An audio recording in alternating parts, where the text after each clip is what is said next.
Adão e Cristo. 12. O pecado entrou no mundo por meio de um só homem, e o seu pecado trouxe consigo a morte.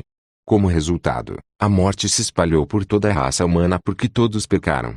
13. Antes de a lei ser dada, já existia o pecado no mundo, porém, quando não existe lei, Deus não leva em conta o pecado. 14. Mas, desde o tempo de Adão até Moisés, a morte dominou todos os seres humanos, mesmo os que não pecaram como Adão, quando ele desobedeceu à ordem de Deus. Adão era a figura daquele que havia de vir. 15. Mas existe uma diferença entre o pecado de Adão e o presente que Deus nos dá.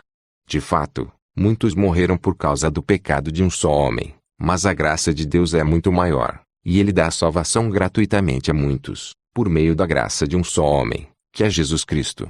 16. E existe uma diferença entre aquilo que Deus dá e o pecado de um só homem. Porque, no caso do pecado, a condenação veio por causa de um só pecado.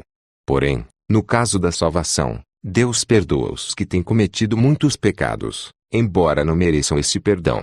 17. É verdade que, por causa de um só homem e por meio do seu pecado, a morte começou a dominar a raça humana. Mas o resultado do que foi feito por um só homem, Jesus Cristo, é muito maior.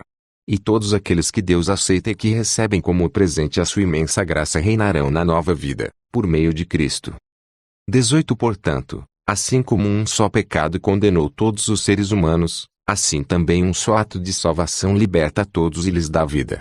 19. Assim como muitos seres humanos se tornaram pecadores por causa da desobediência de um só homem, assim também muitos serão aceitos por Deus por causa da obediência de um só homem. 20. A lei veio para aumentar o mal. Mas, onde aumentou o pecado, a graça de Deus aumentou muito mais ainda. 21. E isso aconteceu ao fim de que, assim como o pecado dominou e trouxe a morte, assim também a graça de Deus, que o leva a aceitar as pessoas, dominasse e trouxesse a vida eterna. Essa vida é nossa por meio do nosso Senhor Jesus Cristo.